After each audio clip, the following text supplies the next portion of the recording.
A torcida do Vasco que tava cantando isso em julho, hoje tava assim no primeiro tempo na Neoquímica Arena. É, torcedor, bacalhau, o torcedor Cruz Maltino. Tá treta, tá difícil. Ué, 42 no primeiro tempo? A imagem fala por si.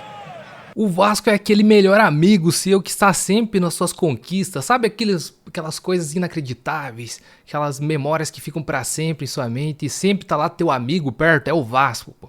Os campeonatos brasileiros aí de 2015 e 2017, o Vasco foi marcante. Em 2017 a gente deu aquela goleada lá no São Januário. Em 2015 a gente comemorou o título na casa deles, pra você ver como que os caras são bons com a gente. Já ganhamos um Mundial de Clubes em cima deles. Na nossa Libertadores invicta a gente teve um jogo memorável contra eles também. Nunca ganharam na nossa casa. O Vasco é aquela visita perfeita que chega na sua casa, tira o chinelo pra não sujar o chão da sua casa. Jamais colocaria o pé em cima do sofá na sua casa. Aquela visita educada, que sempre que quiser vir na sua casa, ó, seja muito bem-vindo, Vasco da Gama. Mais de 95% de ocupação na Neoquímica Arena. Alô, Augusto Melo. Cabe muito mais corintiano aí, pô. E duas coisas me preocupavam antes de começar o jogo de hoje. A primeira delas, como que o time reagiria após toda essa confusão que os engravatados fora de campo estão fazendo aí nos bastidores do Timão. Pra quem diz que isso não afeta em campo, afeta sim. Inclusive você viu o posicionamento dos jogadores da comissão técnica a favor do Augusto Melo, ou seja, interferindo diretamente, mas graças a Deus isso daqui não foi motivo para frear a empolgação, o ritmo e o desempenho absurdo que o Corinthians está conseguindo nessa reta final de Brasileirão. E a segunda coisa que me incomodava e me preocupava antes do jogo era a ausência da nossa dupla de ataque titular, Memphis e Yuri Alberto. Pô, a dupla já vinha com um entrosamento perfeito e resultados, dados, estatísticas incríveis. Por exemplo, nos últimos 7 jogos que eles atuaram como dupla titular, foram 12 gols da dupla, 9 gols do Yuri, 3 gols do Memphis e 3 assistências do Memphis, sendo que essas 3 assistências do Memphis foram pro Yuri Alberto, ou seja, que dupla, meus amigos. E aí quando a gente viu a escalação inicial, eu acredito que o Vampirão optou pelo óbvio, né, ao meu ver, que era ali a entrada do Thales e do Romero, entrando nessas vagas de ataque que eu acabei de comentar. Havia também uma pequena chance do Coronado entrar como atacante. Pra você que não conhece o Coronado fora do Corinthians, ele já atuou dessa forma e atuava muito bem, inclusive. Fazendo meio que o papel que o Romero fez hoje, de sair mais do ataque, não ficando aquele atacante fixo lá na frente, mas sim criando o jogo. O Romero foi muito bem nesse papel, jogou demais hoje, inclusive já vamos comentar mais sobre isso no decorrer do vídeo. Aqui no Corinthians, o Coronado ainda nunca jogou dessa forma, ele sempre tá jogando mais recuado que o primeiro homem de criação, porque não tem, cá entre nós, não tem como tirar o Rodrigo Garro desse time. É o melhor meio-campista do Campeonato Brasileiro 2024. Quem concorda, quem que tá junto comigo nessa campanha? Não tem como. E fazendo essa função um pouco mais recuada, o Coronado fazendo essa função praticamente que o Bidon faz, ele não tá conseguindo se sobressair. Enfim, o Coronado aí é uma questão séria que a gente tem que ver aonde que consegue colocar ele no time para aproveitar, extrair o melhor do Coronado, porque sim, ele é muita bola, ele tem muita bola e será muito importante em 2025. Eu sou a favor da permanência do Coronado em 2025. A gente tem que ter um elenco bom, recheado de muitas peças importantes, e dá para ver que ele não é um cara desagregador, que mesmo estando, por exemplo, o ano todo no banco de reserva, ele continua, claro, ele quer, ele luta, ele já deu declarações que ele quer mais minutos, mas ele não é aquele cara que vai ficar minando a equipe por não estar jogando. Ele sempre vai tentar jogar e mostrar, provar isso dentro de campo. E vale a pena ressaltar, né, o apoio que o elenco, comissão técnica tá dando pro Augusto Melo nessa questão do impeachment. Inclusive, se você não sabe como que funciona tudo isso do impeachment, eu já fiz um vídeo aqui no canal, eu vou deixar linkado aqui, tanto no izinho quanto dos links da descrição. Enfim, acessa o canal. Pô, se você tá chegando agora no canal, seja muito bem-vindo, que tem muito conteúdo da hora esperando por você aqui de Coringão. E pô, o elenco, os jogadores, a comissão técnica não tinha essa obrigação de estar se posicionando, tá a favor do Augusto Melo. E se isso está acontecendo é porque nos bastidores o Augusto Melo tá fazendo um bom trabalho. Então ele ganha ainda mais força para essa primeira votação do impeachment aí, que será realizado pelos conselheiros, e caso seja aprovado pelos conselheiros, será por uma segunda instância, uma assembleia geral votado pelos sócios, que eu acredito que aí os sócios não aprovarão. Mas enfim, mais detalhes sobre como que vai acontecer todo esse processo político Tem vídeo explicando tudo aqui no canal, confere aí. O Vasco não ganhava do Corinthians em São Paulo desde 2007, não quero nem lembrar. É aquele jogo do vai a merda Arce, tá ligado? Que sai na cara a cara com o gol e não faz o gol ainda quando tava 0 a 0 no Pacaembu. Meu Deus do céu, vamos passar pro próximo assunto. Pô, teve microfone na torcida do Vasco, hein? Pelo Premier, quem tava assistindo, isso era visível no início do jogo. Ah, dona Globo, que bizarro, meu Deus do céu. Os times cariocas parece que vêm com o pacote microfone na casa dos rivais quando eles assinam lá o contrato com a Premier, com a Globo. Início, entrada em campo, que mosaico lindo, deixa eu até colocar na tela. Cá está, camisa 12 fazendo seu mosaico e tava lá Payet e Verratti analisando, admirando essa bela paisagem na Neoquímica Arena. Mal sabiam eles o que estava por esperar. Bom, e falando de bola, cara, o Corinthians jogou demais, tá maluco, meus amigos. Bidu e Mateuzinho ajudando muito no ataque, o time bem posicionado e entrosado. E bom ressaltar que essas peças não estavam funcionando bem no primeiro turno, hein? A gente tá falando de um time com Mateuzinho, Bidu, Gustavo Henrique, Ranielli, Bidon, Garro, Romero, toda essa galera tava no primeiro turno. Todos estavam jogando juntos e não dava liga.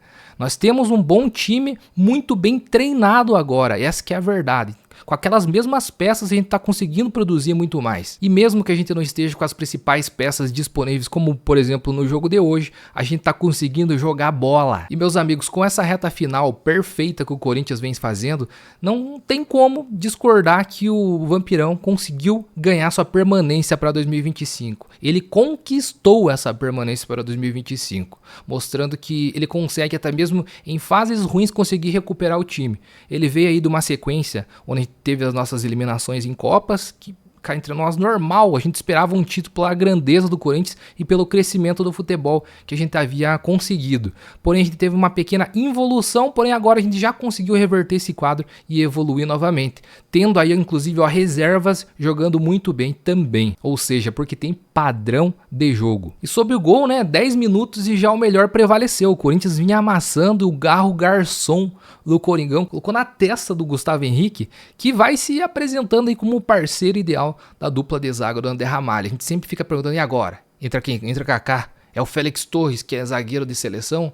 Ou o Gustavo Henrique, que chegou lá no primeiro turno, na primeira janela e não estava se mostrando um zagueiro confiante para atuar de titular. Agora, na reta final, vai se mostrando a melhor opção para ser essa dupla de zaga titular, pelo menos na minha opinião. 15 minutos, meus amigos, e o Garro vai de garçom a artilheiro. Olha aí o Mateuzinho novamente no ataque, Romero dando assistência, Rodrigo Garro cachá. Ah, meu amigo, essa bola na entrada da área, quando a gente vê que é o Rodrigo Garro, a gente já, antes do chute, já vai comemorando, meus amigos, porque que eficiência que esse cara tem em chutes de fora da área. E não só isso, né? Ele é o camisa 10 perfeito que todo corintiano quer no time. Muito raçudo, não se entrega em momento nenhum, qualidade técnica altíssima. E tudo, é o combo perfeito para ser o 10 do Coringão. E tá lá, ó, pouco entrosamento entre os dois, graças a Deus. Falando de Rodrigo Garro, no escanteio, ele conseguiu a sua 9ª assistência no Campeonato Brasileiro, hein? E ele tava com 8 gols e 9 assistências. Logo na sequência ele fez gol, ele fez 9-9. E aí ficou bonito, né? O Garro, que é perfeccionista, queria um número bonitinho, 9 gols e 9 assistências. Não demorou muito, eu já tinha feito essa analogia, deixando, tá bonito, vai ficar legal de falar no vídeo. O cara vai lá e crava mais 10 gols e 9 assistências. Então, significa que pela lógica, para ficar um 10-10, jogo que vem tem mais uma assistência de Rodrigo Garro, hein? E tô devendo o terceiro gol, né? Novamente a bola começou lá pela direita, agora com o Romero, o cara deu aquela pichotada clássica e sobou no pezinho canhoto do nosso camisa 10 argentino. Caixa, meus amigos. Coisa linda. Rodrigo Garro da Fiel. Pô, outra coisa importante a se destacar, o Corinthians está conseguindo evoluir num quesito que estava deixando a desejar pouco tempo atrás. A gente está fazendo gol e está continuando atacando, continuando querendo mais. Jogos anteriores a gente conseguia abrir o placar, relaxava, dava aquela recuada e os caras empatavam, até mesmo viravam para o Corinthians tentar buscar o resultado novamente. Agora não, a gente tentando atacar novamente, o Corinthians estava muito mais perto do 4º gol, tanto no final do primeiro tempo como no decorrer da partida, do que o Vasco do primeiro. Acontece coisas do futebol de o Vasco conseguir uma boa, uma excelente jogada, golaço do cara, então inclusive já vamos falar logo na sequência aqui, mas é algo que a gente não pode deixar de alertar, coisa que o Corinthians está evoluindo muito, tá sempre tentando buscar o resultado, o placar, pelo menos no jogo de hoje foi assim, e que se mantenha dessa forma. Pô, o Romero tem que se destacar aqui, né, meus amigos? Virado no giraia, indo buscar jogo, criando jogada, dando aqueles domínio absurdo, caneta, jogando fino da bola. Pô, o Carrilho, ó, só tapa de primeira, inteligente demais, jogando de terno. Terno também, que inclusive a gente foi buscar lá no Infanto Juvenil, sabe aquele terninho mais pequenininho, pra colocar no bidon também, cara. Distribuindo bola, jogada no tempo certo, sempre com a melhor decisão possível e dando aquele tapa esperto para aquele ataque diferenciado e mais rápido para pegar a zaga adversária na surpresa. Fim de primeiro tempo e o Verratti completamente fora da casinha, né?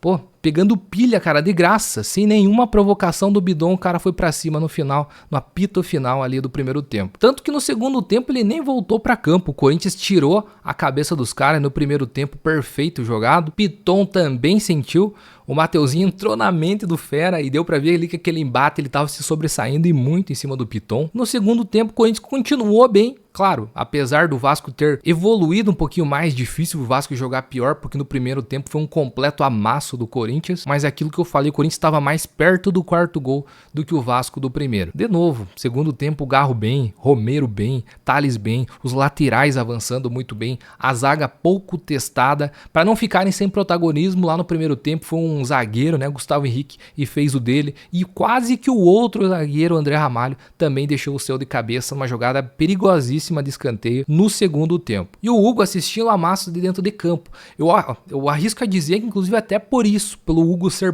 pouco exigido durante a partida no lance. Agora vamos falar do gol do Vasco. Pô, linda jogada do cara, né? Cortou, driblou, avançou, progrediu, deu um chute forte na veia, na cara dela, cruzado. Difícil? Difícil.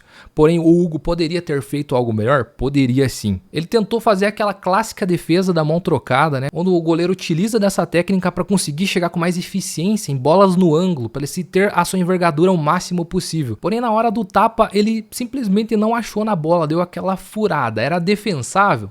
Era, mas é aquilo, o Hugo continua com muito crédito também com a torcida do Corinthians. Goleiro Hugo, tamo com você, você ajuda muito mais do que falha, cara, não desanima. Ser goleiro não é fácil, meu irmãozinho. E com isso acabou que o resultado não refletiu o amasso que foi o Corinthians contra o Vasco nessa tarde na Neoquímica Arena. O Corinthians jogou muito mais, era aquele jogo para 5, 6 de diferença. Tamanha superioridade do Corinthians em campo. Com isso, o Corinthians por pouquinho não conseguiu superar o Bahia na tabela, porque nos últimos minutos o Bahia conseguiu o empate com o Atlético Paranaense. A gente continuou em nono, porém olha aqui, ó, 47 pontos para Corinthians, 47 pontos para Bahia e 47 pontos para Cruzeiro. A gente colou, grudou no G7 e agora já era, meu irmãozinho. Questão de tempo.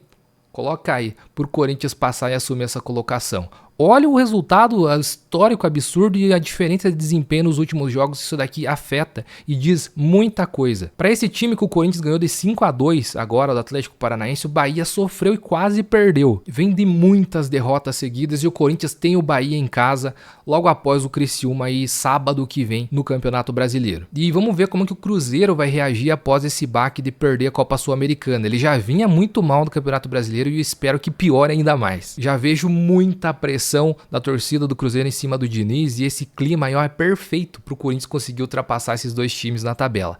Atlético Mineiro e Vasco já, ó, podem dar tchau nessa disputa pela pré-Libertadores. Bom, lembrando novamente, torcida do Vasco, que em julho tava falando que o Corinthians ia pra Série B, hoje a gente já ultrapassou eles e é a gente que vai em busca dessa vaga na pré-Libertadores, roubando um sonho que eles tinham durante todo o campeonato. Quem tá à procura de um manto naquele precinho com vendedores de confiança, eu indico aqui a bandostore.com, que tá link aqui embaixo na descrição, comentário fixado, rola aqui embaixo, você vai ver modelos torcedor, modelo jogador que eu gosto muito, outras camisas clássicas, alternativas, eu tenho e gosto muito dessa daqui.